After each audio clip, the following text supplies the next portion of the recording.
રાજકોટમાં શ્રાવણ માસ દરમિયાન ઉપવાસ કરતા શ્રદ્ધાળુઓની આસ્થા સાથે ચેડા કરવાનો કિસ્સો સામે આવ્યો છે।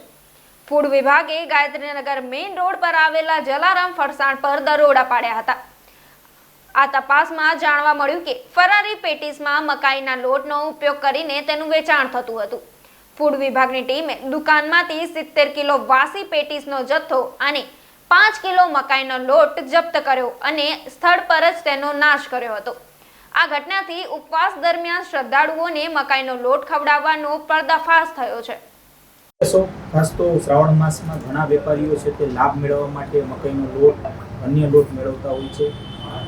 કાલે કઈ પ્રકારની કાર્યવાહી કરવામાં આવી અને ઝોન વાઇઝ કઈ પ્રકારની આ તપાસ?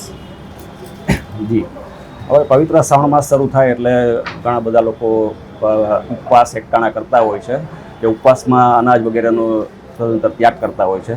તો આવા ઉપવાસ એકટાણાને અનુલક્ષીને આપણે દરેક વર્ષે શ્રાવણ માસમાં કાર્યવાહી કરીએ જ છીએ।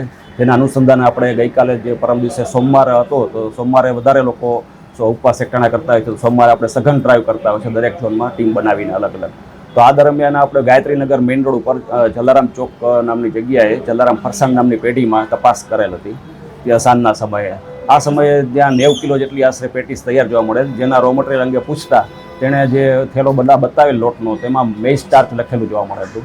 તો તેણે સ્વીકારેલ કે આ મેઇઝ સ્ટાર્ચનો ઉપયોગ કરીને જ તેણે આ પેટીસ બનાવેલી છે। તેથી આપણે સમગ્ર જથ્થાનો સ્થળ પર નાશ કરેલ છે।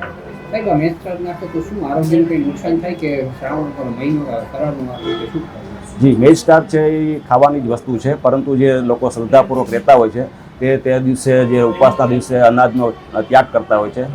મકાઈ છે એ અનાજમાં ગણાય છે, જેથી લોકો તે આરોગતા નથી હોતા ઉપવાસ એકટાણા કરનાર લોકો। તો તે જે છે એક જાતની છેતરપિંડી છે લોકો સાથે। લોકોના આસ્થાને ઠેસ પહોંચે પ્રકારની જે વેપારીઓ છે વધુ લાભ મેળવવા માટે કરતા હોય છે, ત્યારે શું કહેશું? કઈ પ્રકારની કાર્યવાહી આરોગ્ય વિભાગ દ્વારા કોઈ નોટિસ ફટકારવામાં આવી કે કેમ કે કોઈ સીલની કાર્યવાહી કે જેથી કરીને એક દાખલો બેસે કે અન્ય કોઈ આવા જે ફરસાણના જે વિક્રેતાઓ છે તે લોકો સાથે આ પ્રકારની છેતરપિંડી ન કરે?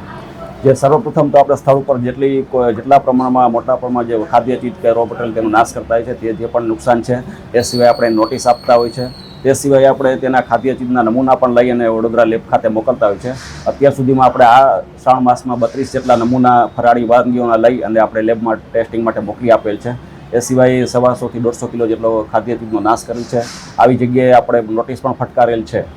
રેન્ડમલી હોય છે રાજકોટમાં જે સ્થળ પર જે વિસ્તારમાં વધારે ફરાળી વાનગીઓનું વેચાણ થતું હોય તેવા રોડ કે વિસ્તારો આપણે પહેલાં પસંદ કરતા હોય છે અને રેન્ડમલી દરેક અલગ અલગ ટીમ છે તે અલગ અલગ જગ્યાએ ચેકિંગ કરતી હોય છે। ઓકે।